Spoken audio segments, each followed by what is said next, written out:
YouTube, Sam here. Well, we have a couple of saw blades here, and both of them are Harbor Freight. This is my old blade. Been very happy with it. I know I can sharpen the teeth. It's got lifetime carbide blades according to the little thing up here. They're both 40 tooth, 10-inch blades.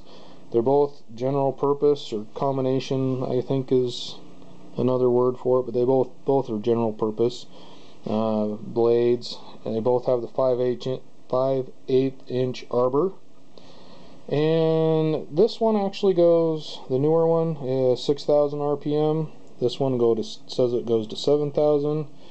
My machine only goes to 5, so I'm safe on both of those. So you need to check your machine out.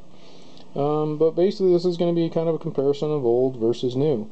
Is Harbor Freight old stuff, in this way anyway, better than the new stuff? Or is this going to be a perfectly good blade? Now I will say I do believe, and I don't remember what I paid for that one, I do believe I paid more for that than I did this. This one was only like 13 something.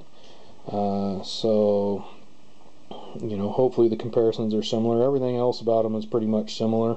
They both have carbide teeth. I know I can resharpen this, but I don't want to deal with it right now. I'll keep it. I will resharpen it because I have been pretty happy with that. But for right now, I want to check and see what this is like. Make a bit of a comparison because I know Harbor Freight is starting to really change a lot of their stuff, and I'm just kind of curious to see, is that going to be better than that, or is that going to be better than that, or are they going to, you know, even out in the wash? Alright, well, I got it off, got it on the machine, and the first thing I noticed is, and it says here, thin kerf. So it's definitely a thinner blade than that one. So we'll see if that's good or bad. I don't know.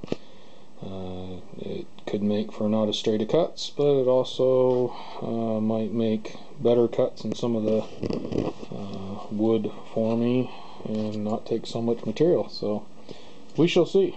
Starting out, there's the first thing in the comparison I noticed.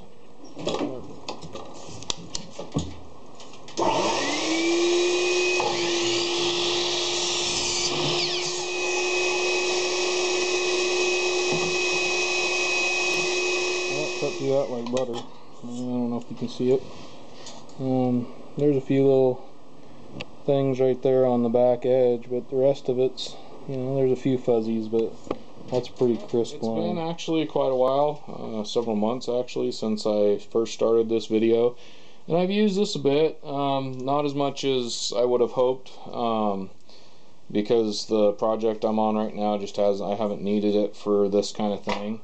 And I will say, I like and dislike as far as mostly the thin kerf part of it. I have noticed for 2x4s and things that this will cut,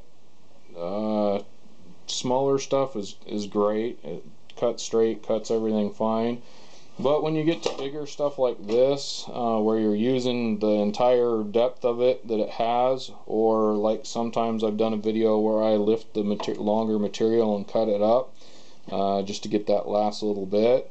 I have noticed that the cut will deflect on one direction or the other, or even just flat. If it's just long enough to where this will cut it, it tends to deflect at the end and I don't get very straight cuts. So if you're just doing 2x4s, it's great, but I really like the other, I actually like this blade a little bit better. I think it just has everything to do with the thickness of it. I think if this was a thicker blade, which you may be able to get a thicker blade, I really haven't looked, it might be okay. And this is unplugged from stuff in case people are freaking out. I think the thin kerf is the reason why it deflects some, and any longer materials it tends to deflect. So I really do like this blade better. Unfortunately, I don't think you can get this one anymore. You know, between the two, I'd rather have the other blade, but you probably can't get it. This one, mainly it's just the thin kerf, I believe, is what causes the deflection. If this was a thicker blade, it would probably be better. But as far as cut quality, it cuts fine through 2x4s and stuff. So take from this what you will. This is Sam, Jack of all, Master of none. You all have a good one.